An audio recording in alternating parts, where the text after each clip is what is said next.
Nasal polyp. Nasal polyp means benign growth of lining tissue or mucosa of nose.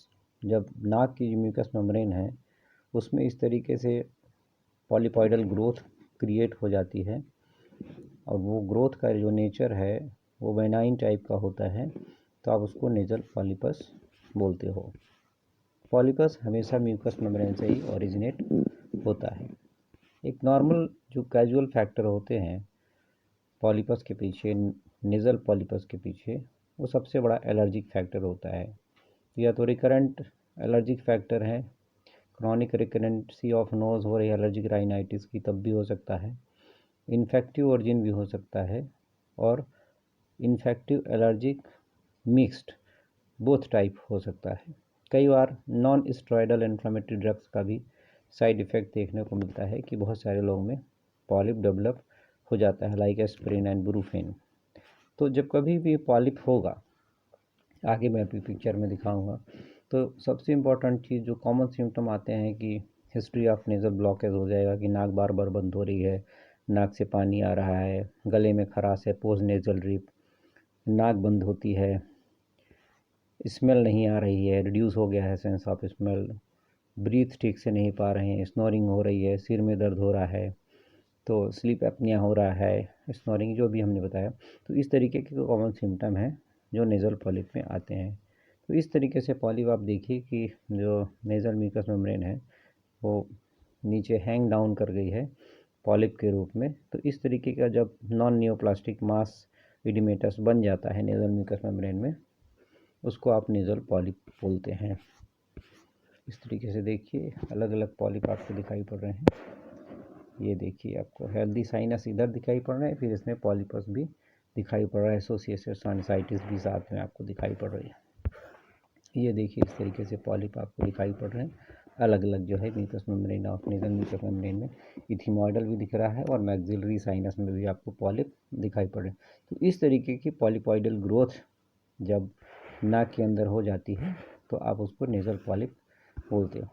Actually नाक में दो प्रकार के कॉमनली पॉलिप होते हैं, एक होता है इथिमॉइडल पॉलिप और दूसरा होता है मैक्सिलरी, जिसको आप एंट्रोगोनल पॉलिप बोलते हैं। पॉलिप के पीछे फैक्टर भी हमने आपको बताया, एलर्जिक, इन्फेक्टिव या मिक्स, तीन फैक्टर इंपॉर्टेंट होते हैं।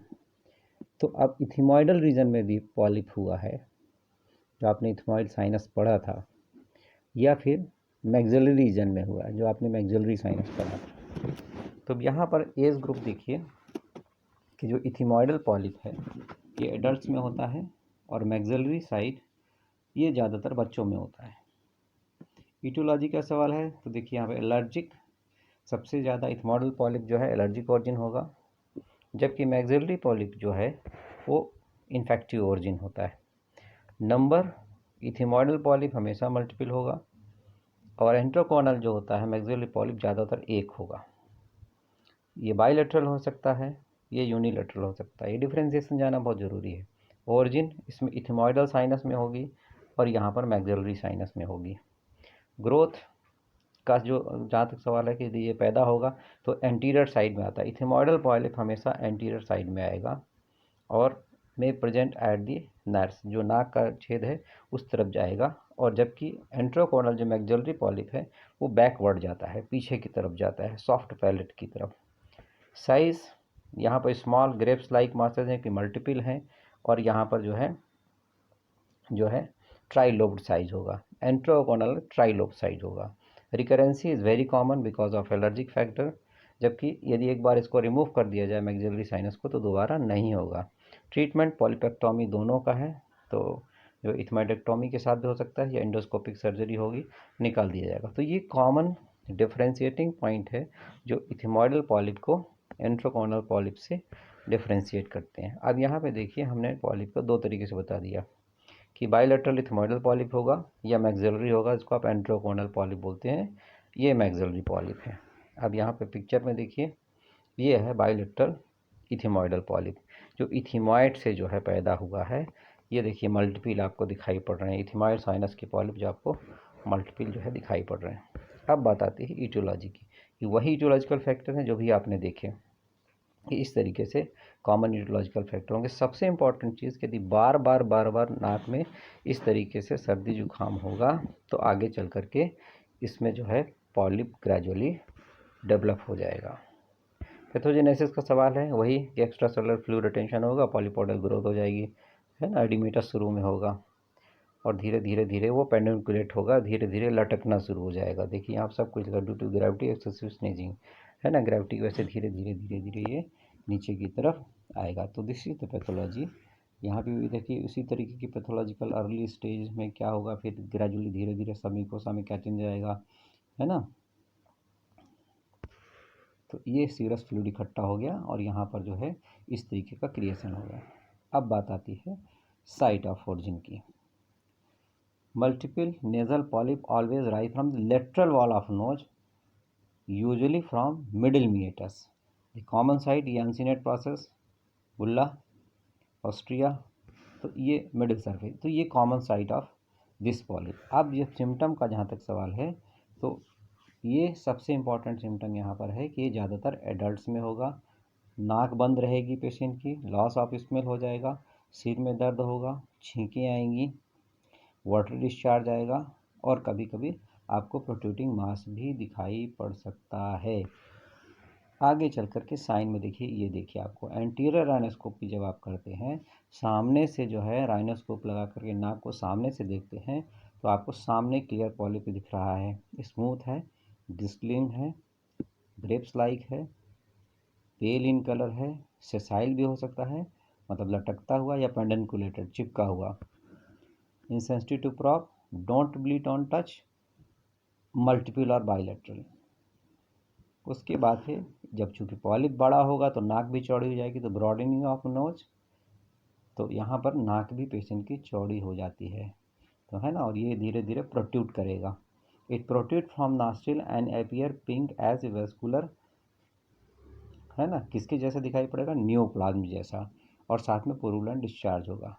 तो इसके लिए फिर हम डायग्नोस्टिक क्राइटेरिया बनाने के बाद फिर हम टेस्ट कराते हैं। तो सीटी करा लीजिए, आप क्लिनिकल एग्जामिनेशन करिए, सीटी करा लीजिए और हिस्टोपैथोलॉजिकल एग्जामिनेशन करा लीजिए। यदि 40 साल से ज़्यादा का पेशेंट है तो कन्फर्म हो जाता है कि ये पॉलिप है। तो इस तरीके से फिर इसका ट्रीटमेंट होगा। तो ज़्यादातर ट्रीटमेंट सर्जिकल होता है, होम्योपैथिक ट्रीटमेंट भी होता है। तो एंटीहिस्टामिनिक ड्रग्स देंगे, हम कंट्रोल करेंगे एलर्जी, अभी हम आगे मेडिसिन भी आपको बताएंगे। और उसके बाद short course of steroid therapy modern medicine में देते हैं। अब जो है actual surgical treatment is this. Polypectomy is the main treatment of choice. Polyp को सर्जिकली रिमूव कर दिया जाए, या इंटरनेजल एथेमेक्टोमी और एक्सट्रानेजल एथेमेक्टोमी या ट्रांसलर एथेमेक्टोमी या एंडोस्कोपिक साइनस सर्जरी।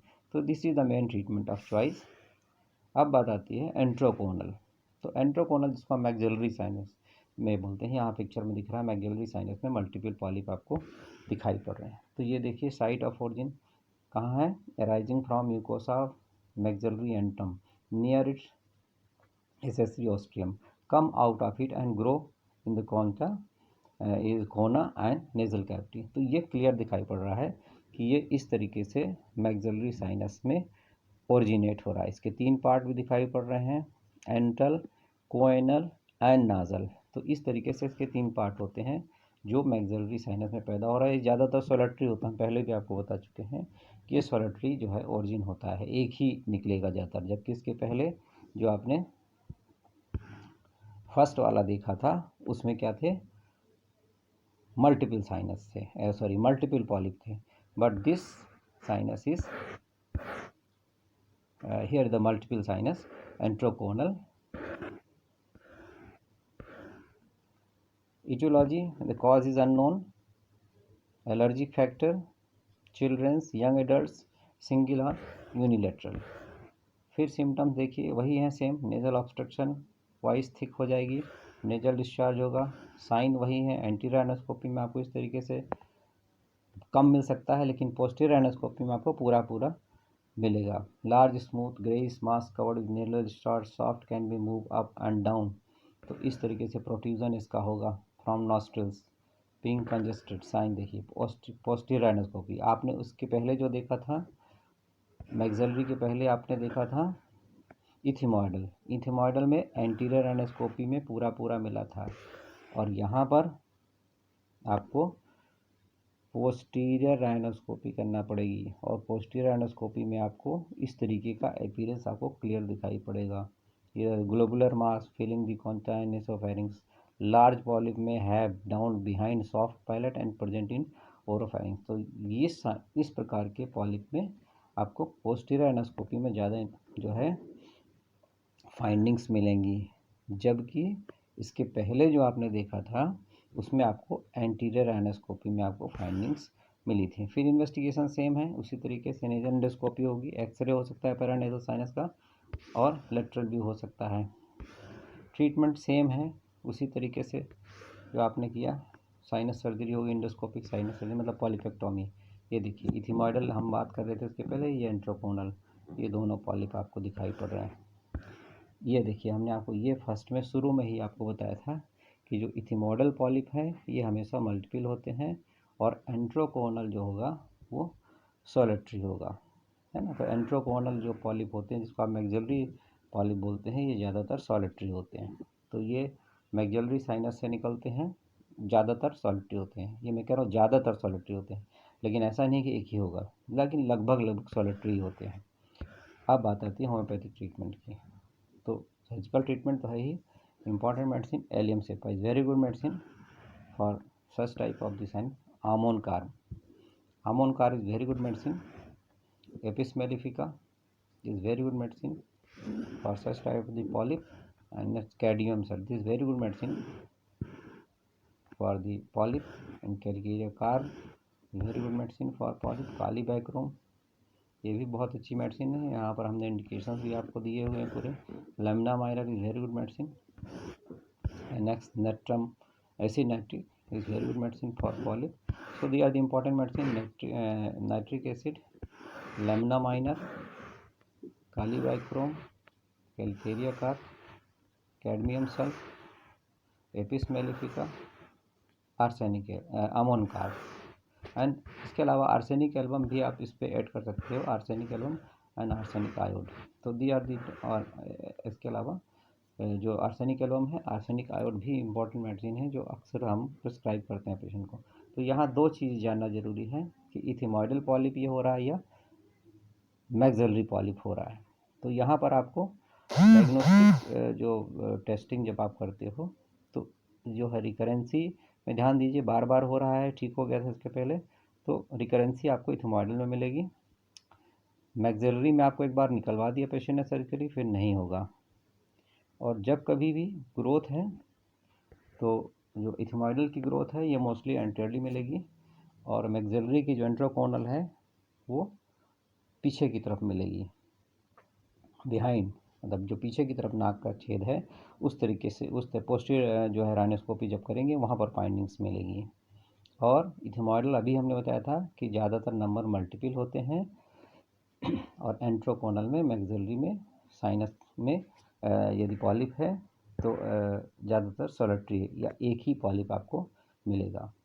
इथिमॉइडल का ओरिजिन हमेशा एलर्जिक होता है या मल्टीफोकल हो सकता है, लेकिन एंट्रोकोनल जो होता है, जिसको आप मैक्सिलरी जो है पॉलिप बोलते हैं, उसकी इन्फेक्टिव ओरिजिन होती है, ज़्यादातर इन्फेक्टिव ओरिजिन होती है, और ये बड़ों में होता है, और मैक्सिलरी हमेशा बच्चों में ज़्यादातर मिलता है।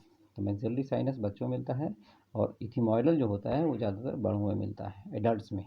ये डिफ्रेंशिएटिंग पॉइंट लास्ट वाले आपको जो बहुत जानना ज़रूरी है, जिससे कि आप डिफ्रेंशिएट कर सकें कि किस तरीके का पॉलिप इस व्यक्ति में डेवलप हो रहा है। Thank you.